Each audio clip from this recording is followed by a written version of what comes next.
আসসালামু আলাইকুম। Hi friends, আমি ডাক্তার ফাইজুল হক। আজকে মেয়েদের একটি রোগ নিয়ে আলোচনা করব। রোগটাকে ডাক্তারি ভাষায় বলা হয় ট্রাইকোমোনাস ভ্যাজাইনালিস।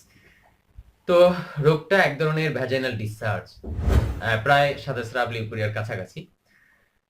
এই রোগটা নিয়ে আমি এর আগে লিউকোরিয়া নিয়ে একটা ভিডিও দিয়েছি, আপনারা দেখেছেন। কিন্তু তাহলে আলাদাভাবে কেন আবার একটা ভ্যাজাইনাল ডিসচার্জ নিয়ে আলোচনা করছি? এ কারণে করছি যে এই রোগটা বহন করে ছেলেরা, ছেলেদের দ্বারা বাহিত হয়। আশা করি বুঝতে পেরেছেন যে ছেলেদের এই সমস্যাটা হয় না। একটা ছেলে, সে সুস্থ, ফুল সুস্থ, তার কোনো সিমটম নাই, তার কোনো লক্ষণ নাই, রোগের কোনো চিহ্ন নাই। কিন্তু তার সাথে একটা মেয়ে যখন সেক্সুয়াল ইন্টারকোর্স করে, তখন ওই মেয়েটার এই সমস্যাটা হতে পারে। রোগের নামটা আমি খুব কঠিন করে বললাম, কিন্তু একটু সহজ করে কিছু লক্ষণ বলে দিই আপনাদের, সিমটম, যাতে আপনি বুঝতে পারবেন যে কি কি লক্ষণ হলে এটা হয়। স্বাভাবিক যে স্রাবটা হবে, স্বাভাবিক যে ডিসচার্জটা হবে, তার চেয়ে অতিরিক্ত হবে, বেড়ে যাবে। এটা হলো 1 নম্বর, স্বাভাবিকের চেয়ে বেড়ে যাওয়া। 2 নম্বর হচ্ছে যে সাবানের যে ফেনা আছে, এটার ডিসচার্জটা হবে সাবানের ফেনার মতো। এটা হচ্ছে 2 নম্বর। 3 নম্বর হচ্ছে যে চুলকাবে, মেয়েদের লজ্জাস্থানটা একটু চুলকাবে। 4 নম্বর হচ্ছে কাপড়ে দাগ লাগবে। তাহলে আমরা কিন্তু একটু আলাদা করে ফেললাম। নরমাল যে ডিসচার্জ গুলো আছে তাতে কিন্তু এই সমস্যাগুলো হবে না।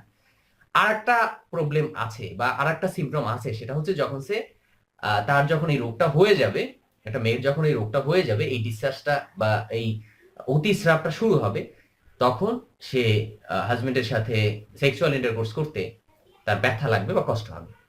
রোগটার চিকিৎসা কিন্তু খুব সহজ, বাট রোগীরা সহজে ভালো হয় না। একটা কনফিউজ না? সহজ চিকিৎসা রোগীরা ভালো হয় না। মেয়েরা যখন ডক্টরের কাছে আসে, নরমালি যারা ছোট বা গ্রামের পল্লী চিকিৎসক আছে, এরা কি করে? ওই মেয়েটার চিকিৎসাটা করে। তারা অ্যালোপ্যাথিকে দেখা যায় ম্যাট্রোনিডাজল দিল বা আদার্স কিছু মেডিসিন দিয়ে দিল। হ্যাঁ, কিন্তু শুধু মেয়েটার চিকিৎসাটা হয়। কিছু কিছু হোমিও ডক্টর চিকিৎসা করেন, শুধু মেয়েটার চিকিৎসাটা হয়।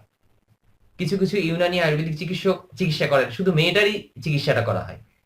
এখানে কিন্তু একটা ছেলে যে বাহক বা তার হাজবেন্ড যে বহন করতেছে এই রোগটা, হাজবেন্ড যে মূল উৎস, এটা কিন্তু মাথায় রাখা হয় না। যারা এক্সপার্ট তারা এটা মাথায় রাখেন এবং উভয়ের চিকিৎসাটা করেন। মানে রোগ হয় কার? ওয়াইফের। তাহলে চিকিৎসাটা করতে হয় কার? দুজনের। এবার বুঝতে পারছেন রোগটা কেন ভেজাল? না হয় রোগটা সহজে ভালো হতে চায় না। অনেকে বলে, আমি ডাক্তার এত ওষুধ খাচ্ছি, আমার সাদা সিরাপ ভালো হচ্ছে না। আসলে এটা নরমাল সাদা সিরাপ না। আমি যে রোগের কথা বললাম এটা। তাহলে কি করতে হবে? এই সিমটম দেখতে হবে আগে, যে আমার যে ডিসচার্জটা হচ্ছে, যে স্রাবটা যাচ্ছে, এই স্রাবের মধ্যে এই সিমটম গুলো আছে কিনা। আমি যে লক্ষণগুলো বললাম, এই লক্ষণগুলো আছে কিনা। যদি এই লক্ষণ থাকে, তাহলে আমি ডক্টরের কাছে যাব আমার হাজবেন্ডকে নিয়ে। তখন চিকিৎসাটা হবে উভয়ের। এ রোগের জন্য কার কাছে আপনি যেতে পারেন, তাই না? আমি খুব সহজে বলে যাচ্ছি। আপনার ইচ্ছা, আপনি চাইলে একজন অ্যালোপ্যাথিক ডক্টর দেখাতে পারেন, একজন গাইনি এক্সপার্ট যিনি আছেন, মহিলা রোগ বিশেষজ্ঞ, তার কাছে চলে যেতে পারেন হাজবেন্ডকে নিয়ে।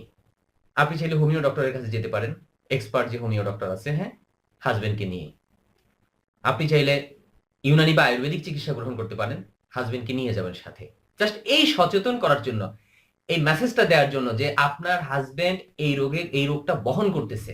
যদি আপনি চিকিৎসা করেন, আপনি ভালো থাকবেন, ভালো হয়ে যাবেন। কিন্তু আবার যখন সেক্সুয়াল ইন্টারকোর্স করবেন, এই সমস্যাটা আবার আপনার হবে। জাস্ট এই তথ্যটা জানানোর জন্যই, যে ভাই, চিকিৎসাটা কিন্তু আপনার একার না, উভয়ের লাগবে। এখানে আমি ছোট্ট একটা চিকিৎসা বলে দিচ্ছি, আপনি এটা ট্রাই করে দেখতে পারেন। 15 দিন ট্রাই করে দেখেন, যদি বেটার রেজাল্ট না আসে, দ্রুত ডক্টরের কাছে যান।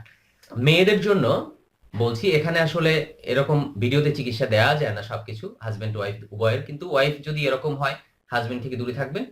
প্রথম অবস্থা যদি খুব বেশি হয়, সেক্সুয়াল ইন্টারকোর্স থেকে দূরে থাকবেন। সাথে আপনি আয়ুর্বেদিক 2টা মেডিসিন আছে, খুব ভালো মেডিসিন। একটা হচ্ছে পত্রাঙ্গা সব, 4 চা চামচ করে রোজ 2 বার সমপরিমাণ পানি সহ, এটা একটা সিরাপ। আর একটা মেডিসিন আছে সারিবেদ্যেরিস্ট, 4 চা চামচ করে রোজ 2 বার সমপরিমাণ পানি সহ। মেডিসিন গুলো বাজারে অনেকগুলো কোম্পানি আছে, কিন্তু আমি সাধারণত কোম্পানির কথা বলতেছি। এই কোম্পানিগুলো মোটামুটি ভালো। সাধনা ঔষধালয়, মোজাহের, শ্রীকুণ্ডেশ্বরী, শক্তি, শ্রী দুর্গা, এপি, এগুলো মোটামুটি ভালো। এছাড়া আরো অনেক ভালো আছে, হ্যাঁ, আরেকটা আছে ইচিবান, অন্যান্য আছে। যদি হামদর্দ করে, তো হামদর্দ বেটার একটা কোম্পানি। কিন্তু এখন এই মেডিসিনের নাম বলে দিলাম বলতে আপনি ডাক্তারি শুরু করে দেবেন, তা করবেন না। কিন্তু সর্বোচ্চ 15 দিন এটা খান। খাওয়ার পরে যদি রেজাল্ট না আসে, দ্রুত একজন ডক্টরের কাছে যান। এটা আমি যে মেডিসিনের নাম বললাম এটা আয়ুর্বেদিক একটা মেডিসিন।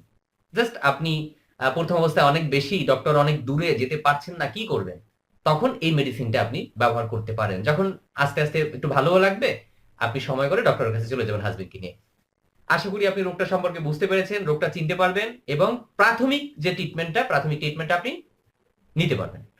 এবং অবশ্যই একজন অভিজ্ঞ ডক্টর দেখাবেন।